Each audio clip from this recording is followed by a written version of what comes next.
time to bring in Mike Cozzi and take a look at some sports this morning. Good morning, Mike.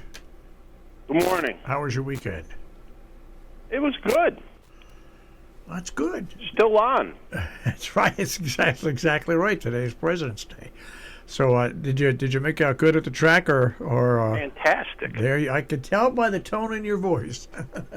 I made so much money I can solve the global energy problem.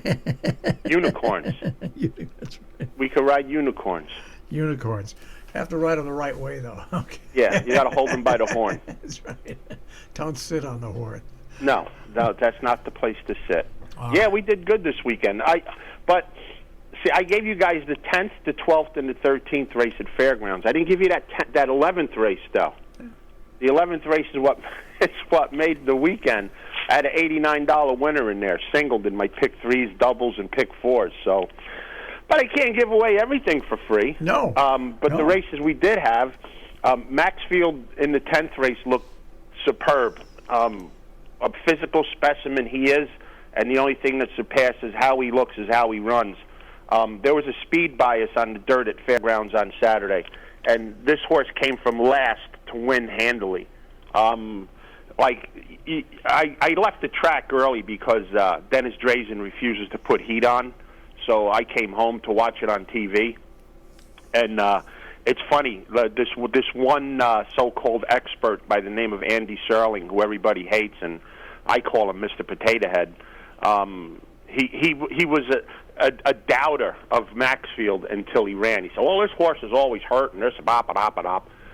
Yeah, okay, things happen. Maxfield's the best horse in training right now, bar none, and I hope Brendan Walsh, the little Irishman, decides not to send this horse to Dubai. This would be the biggest mistake he ever made in his life.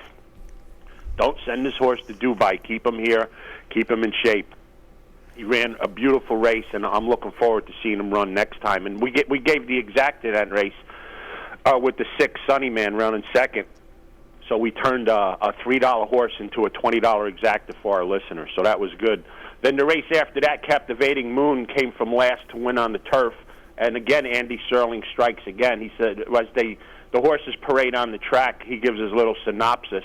And he said, "I don't understand why Captivating Moon's even in this race. He's a dirt horse." Well, knower of nothing, Mr. Andy Serling. The horse has 4 lifetime wins, 2 of them on the dirt, 2 of them on the turf, 2 of them on a wet track. The horse never won on a dry surface. So explain to me how this horse is better on the dirt. If you look at his past form, this horse had an affinity for a wet turf course, which it was this weekend. And the sayers of nothing didn't know, and they let him go off at 43-1. But I was on the other side of that ticket, so that made that one very well. The 12th race, we gave away the winner in the exactor in the Rachel Alexandra. Clareri is another horse who came from last and beat the bias. This horse ran very, very good.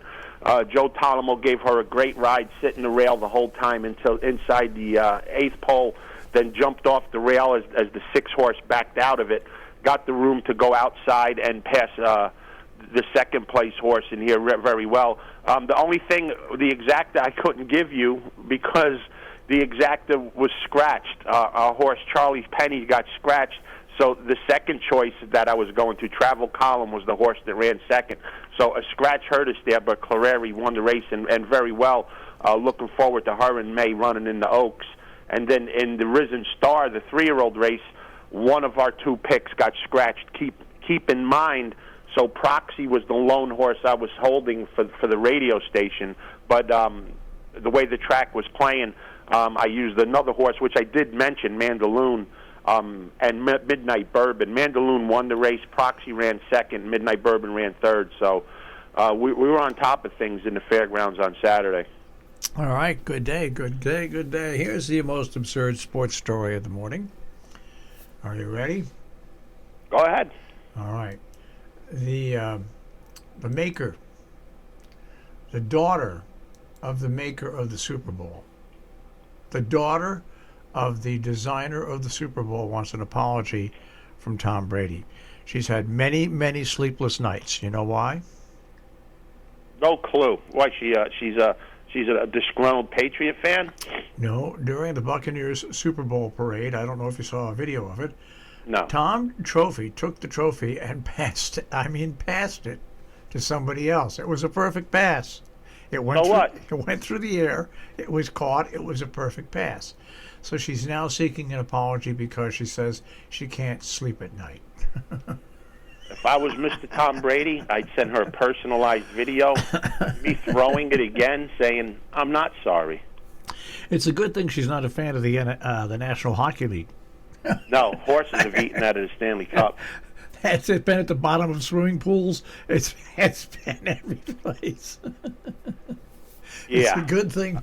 Now, you want to talk about, I think the Super Bowl. Whoever the daughter of the inventor of the Super Bowl trophy is, she needs to toughen up.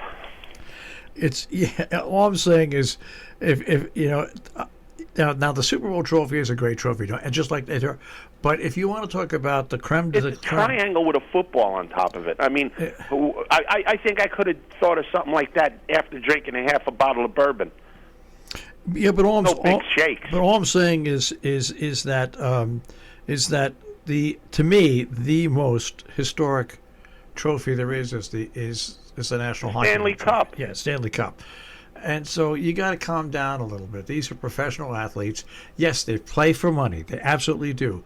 But the one thing they all play for, I don't say all, I'll say 99.9% of professional athletes will play for, is to get one of those championships. So she just has to calm down and just Wow. and grow up. Imagine the designer of the ring, how upset that person will get if he finds out what happens to the rings. I know. It's amazing. It's amazing. I don't know. People are ridiculous. People are so far out. If the sun comes up and it's cloudy, I think people are going to start getting mad because they couldn't see the sunrise.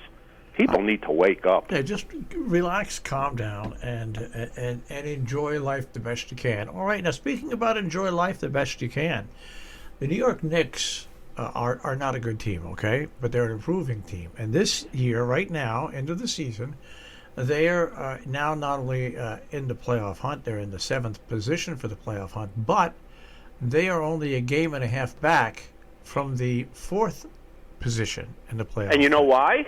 Because the rest of the league stinks. No, because they got 3 guys from Kentucky starting now.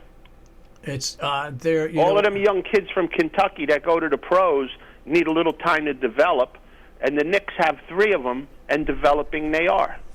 So not as all lost in New York. Now the Rangers, on the other hand, have gone 0-3 in their last 3 games. They've only won 4 games. They are along with the Devils next to the bottom. The Devils only played 9 games because of COVID. So the Devils only played 9 games. The Rangers, I think they played 14 or 15. I'm trying to get it. 13. Pull it up right now. 13. 13, yeah. Yeah, the Devils only played 9. So, and the Devils and the Rangers have the same amount of wins. They both have 4 wins, but the Rangers played 4 more games. I watched by no means are the Devils any good, but I've watched the Rangers lately because there's not a lot on TV to watch anymore that isn't propaganda. So the Rangers stink. They got some goalie. I think his name is Shazam. I don't know what his name is. They're terrible. They are absolutely terrible. You watch the Rangers, and for years, even though they were terrible, they had a couple of marquee names that you could draw people in with. The greatest thing is this whatever you want to call it that's out there now, because people can't go to the Garden to watch because there would be no people going to the Garden and watch. There's nothing to draw anybody to watch the Rangers. They're terrible. They are absolutely terrible. And to add more insult to injury, the second team that hasn't played that many games because they were scheduled to play the Devils and they haven't, the Buffalo Sabres, who only have played 10 games, they have 4 wins too. So you got 2 teams with 3 games and 4 games less played than the Rangers, and they have the same amount of wins. Rangers stink. They're awful. The Islanders are starting to play better. They woke up out of their funk. The NHL schedule this year is very weird. You play consecutive games on the road, and some teams aren't good on the road. And right this year, the Islanders look like they're one of them. They're 4-0-1 at home, but they're 2-4-2 on the road. So as the Islanders start to get a few more home games, their record's getting better. But like I said last week, the cream of the crop is there. It's Tampa Bay, Boston, the surprise of Toronto, and Vegas. So those are the 4 teams that everybody has to beat. It's a long season. I think the Islanders can turn it around, but the only way the Rangers are going to turn it around is if they just keep digging in that hole. All right, Mike, we'll check with you Friday unless something exciting happens in between now and then. Yeah, we'll see what happens. Camp's open, so we'll see what happens. Hey, one more thing. Remember Matt Harvey? Yes. he's got a minor league invite to the Orioles camp. All right, from what, Matt? The Dark Knight. Yes. The Dark Knight has fallen. It's terrible. Hey, one other thing. Miami plays Florida on ESPN on the SEC network this weekend. Yeah. My nephew starts for Miami. I'll have to make sure I watch it. Yeah, 3:00 Friday afternoon. What's his name? What's his name? Adam Frank. Okay, we'll watch it. Yes, sir. All right, Mike. Have a good one, guys. Take care. Mike Cozzi with the Check on Sports this morning here on Robin Hood Radio.